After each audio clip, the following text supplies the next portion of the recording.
tel sy juis aan, alles onder die voete van Jesus. Die dag toe God gesterf het aan die kruis. Ek weet Paasnaweek is verby, maar dit is to be continued, soos die Here vir my hierdie woord gee. Ek wil vir jou sê, het alles is onder sy voete geonderwerp. Maak nie saak wat jy deurgaan hier op aarde nie. Kyk wat sê die woord. Hy is baie duidelik daaroor. En ons kan 101 goed, hoekom ons nie 'n pad van volharding kan stap en 'n volkome oorgawe. Ons kan uit God se wil uit totaal en al beweeg. Maar Here, dankie as ons hierdie woord vanoggend kan vat en kan besef, elke liewe ding het God vir ons kom sterf aan die kruis. Kyk wat sê hierdie woord. Amen. Hy sê 1 Korintiërs 15:22, hy sê, want so sal almal in Adam sterwe, so sal hulle ook almal in Christus lewend gemaak word. So belangrik, die eerste Adam, ons die woord is duidelik, almal sal verseker sterwe, ek gaan daarna verwys, maar dankie die Here vir sy onvernietigbare deel, sy Heilige Gees, en ek en jy het 'n lewende verhouding, en ons gaan eendag lewend gemaak word deur God se Heilige Gees. Dit wat God vir ons kom doen, kyk wat sê die woord, en hy het alle dinge onder sy voete onderwerp, en hom as hoof, bo alle dinge aan die gemeente gegee wat sy liggaam is, die volheid van hom, wat alles in almal vervul. Die woord is duidelik, hy het alle dinge aan sy voete kom onderwerp, hy is die hoof bo alle dinge, hy is die groot ek is, jy is meer as 'n oorwinnaar in Christus, hy is die oorwinnaar, wat oorwin het aan die kruis. Kyk wat sê hierdie woord in 1 Petrus 3:22, hy sê, wat heen gegaan het, en aan die hemel en aan die regterhand van God is, terwyl engele, magte en kragte aan hom onderwerp is. Kyk wat sê Hebreërs 2:5, hy sê, wat is die mens dat jy aan hom dink, of die mensekind dat jy hom besoek? Kyk wat sê die woord, het hom weinig minder as engele gemaak, met heerlikheid en eer het God ons gekroon, en oor die werke van die hande aangestel, en dan kom hier die woord, hy sê, alle dinge het hy onder sy voete gestel, want in die onderwerping van alle dinge aan hom het hy niks uitgesonder, wat aan hom nie onderworpe was. Die woord is duidelik, sissies, ek gee vir jou skrif, Efesiërs, Petrus, Hebreërs, Korintiërs, God sê, alle dinge is aan hom onderwerp. So, maak nie saak wat jy hier op aarde deurgaan nie. Kolossense 3:15 is nog geskryf. Nadat hy die owerhede, die magte uitgekleed, hulle in die openbaar tentoon gestel en daardeur oor hulle getriomfeer. Die woord is duidelik. Hy sê owerhede, magte, hy het die vyand uitgeklee, hy is die groot oorwinnaar. Die woord is duidelik.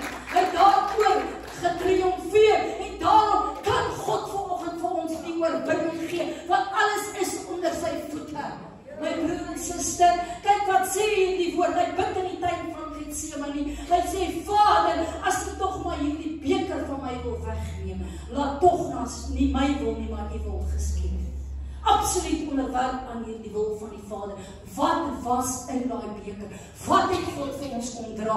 Wat is alles dan aan sy voete onderwerp? Waarmee sukkel jy vanoggend? Wat is in die laaste tyd? Want die vyand is baie besig. Kyk, hy is lastig. Ons moet waaksaam wees. Hy sê, elke ongeregtigheid, siekte, pyn, smart, seer, gebrokenheid, onvolmaaktheid in hierdie wêreld, wat soveel trauma, trane en smart, als was in hierdie beker. My sissies, elke siekte, elke ongeregtigheid, ek weet nie wat jy deur is jy deur 'n seer, is jy deur 'n lyding, is jy deur 'n pyn, is jy deur 'n dramatiese ervaring, maak nie saak wat jy deur is nie, sissies, dit was in daai beker, God het dit vir jou gedra aan die kruis, en dan is die groot oorwinning. Hy het gesê, alles is onderwerp aan my voete, en ek maak nie saak wat jy deurgaan nie, ek weet nie wat jy deurgaan nie, dalk 'n finansiële krisis, wat sê, Here, ek wag vir hierdie finansiële deurbraak, God wil hê, jy moet meer lê vanoggend, en jy moet hom weer opnuut glo, jy moet die Here vertrou, dis 'n pad van volharding, wat ek en jy kan stap, in die naam van Jesus. En hy was die enigste een wat gekwalifiseer het om hierdie plek te staan, omdat hy geen sonde gehad het nie. Hy was volmaak. En dan kom Hebreërs 12:1 en 2, sê, daarom dan luister mooi sissies, wat die Here vanoggend wil hê ons moet doen. Hy sê terwyl ons so 'n groot wolk van getuienis rondom ons het, laat ons elke las aflê. En sonde wat ons so maklik omring en met volharding die wedloop loop wat voor ons lê, die oog gefestig op Jesus, die leidsman, die volëinde van ons geloof. Sissies, ek weet nie wat se las jy dra vanoggend nie, maar God sê, lê dit vanoggend neer. Dis onder my voete vanoggend. Hy praat hier van ongeregtigheid. Ek bedoel, hy sê dat ons hierdie wedloop sal voltooi, saam met die Here, ons oog gefestig op hom. Ons moet verseker hierdie wedloop voltooi, my sissies. Jesus het die dood vir ons kom oorwin, sodat ek en jy vir ewig kan lewe. Dood het ingekom by die sondeval in die paradys, maar van die boom van kennis van goed en kwaad, daarvan mag julle nie eet nie, want julle gaan sekerlik sterwe. My sissies, die laaste ding wat God kom oorwin het, was die dood. Was die dood. En ek en jy gaan ook eendag opstaan vir die wat gereed is, vir die wat in Christus sterf die dag. En ons kan net bid vanoggend vir mense wat terugval. En te besef, ons kan net goed neerlê, maak nie saak wat op jou pad kom nie. Sissies, ons is nie gevrywaar van 'n wêreld wat stikken, wat gebroken, wat seer. Ons leef in 'n onvolmaakte wêreld, maar dank die Here het ons nie as wees agtergelê nie. Hy sê, alle dinge is aan sy voete onderwerp, en hy wil hê ons moet neerlê. Hy wil vir ons die oorwinning gee. Die laaste ding wat hy kom oorwinning is die dood, om te besef, 1 Korintiërs 15:26, die laaste vyand wat vernietig word is die dood. En die Here, dankie dat ons vir ewig gaan lewe. En ons kan nie fokus op al hierdie tydelike goed nie. Ons kan dit net neerlê. Maar op die einde van die dag het ek en jy 'n wedloop om te voltooi. Op die einde van die dag moet ons gefokus wees op ewigheidslewe, op dit wat ewigheidswaarde het in die naam van Jesus. Om te besef, God het die laaste vyand, die dood kom oorwin. En dan gaan 'n dag kom wat grafte geopen gaan kom. En die woord is duidelik, vlees en bloed kan nie God se koninkryk beerwe nie. Jy gaan in 'n oomblik, in 'n oogwink, gaan jy verander word. Ons kan vanoggend hier sit en die bassein kan blaas. My sissies, is jy gereed? Ek wil vir jou sê, moenie laat die sorge van hierdie lewe en die laste ons rondgooi om nie 'n pad van volharding te kan stap nie. Een ding weet ek, God soek getrouheid in hierdie dae.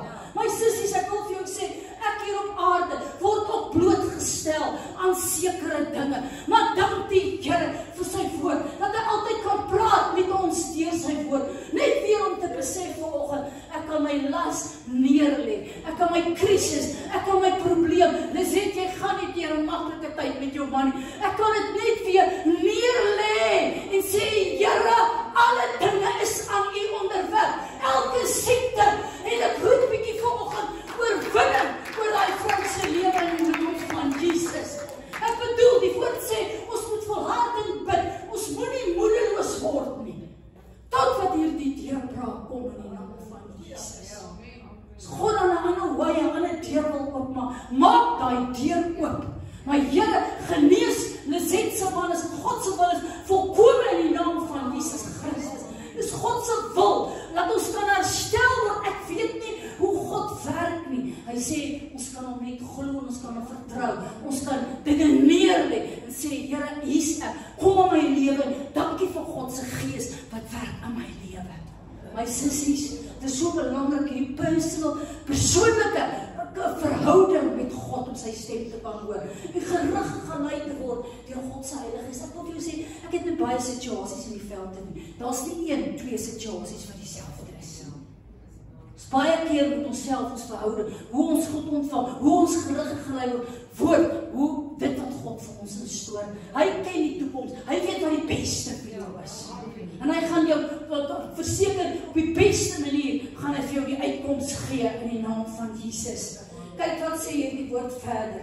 Romeine 8:11. Hoekom praat ek oor hierdie goed? Want daar gaan 'n dag kom, sissies, en as die Gees van hom wat Jesus uit die dode opgewek het in julle woon, dan sal hy wat Christus uit die dode opgewek het, ook julle sterflike liggaam lewend maak deur sy gees wat in julle woon. Jesus het die dood oorwin. Ek en jy gaan ook 'n dag hê wat ons die dood gaan oorwin. Die gees, die onvernietigbare deel die binne in ons. Hierdie sterflikheid moet met ons sterflikheid bekleed word. Jy gaan 'n verheerlikte liggaam kry. 2 Timoteus 4:7. Ek het die goeie stryd gestry. Ek het die wedloop volëindig. Ek het die geloof behou. Verder is my weggelê die kroon van geregtigheid wat die Here, die regverdige regter, vir my sal gee in die dag. Die woord is duidelik. Jy moet 'n goeie stryd stry hier op aarde. Jy moet die wedloop voltooi. As jy besig om die wedloop te voltooi, stry jy die goeie stryd. Behou jy jou geloof. Die woord is duidelik. En dan sê hy, hierdie volharding, daar's 'n prys, jy gaan 'n kroon kry. Want hier's baie probleme, hier's baie krisis, goed wat ons deurgaan. En dan dit gaan oor ons geloof, maar op die einde van die dag gaan jy 'n kroon van geregtigheid kry. Of jy hierdie wedloop voltooi het. En Here, dankie, ons kyk uit na 'n volmaakte plek. 'n Plek om eendag vir altyd by Jesus te bly. Maar ja, die woord raak in 'n vanoggend. Die Here wil hê ons moet neerlê. Ek weet nie wat is op jou hart, wat is die situasie, hoe lank jy dalk bid vir jou kind. Ek ken nie alles raak in jou, maar die Here wil hê ons moet neerlê. Here, dankie dat ons oog weer op U gefokus is. Ons stap op pad van volharding. Ons gaan die wedloop voltooi. Dis 'n besluit. Ek gaan my geloof bou. Ek gaan die goeie stryd stry. Maak nie saak wat op my pad kom nie. Dan sê ek, Here, dankie, ek wil U loof en prys en aanbid. Ons gaan nie uit ons eie krag en vermoëns hierdie goed doen nie. Jy het die Heilige Gees nodig. Jy het die Here nodig om jou vas te hou. Dan sê ons, Here, dankie. Vat ons van oorwinning na oorwinning in die naam van Jesus. Amen. Elsie sê vanaf sit.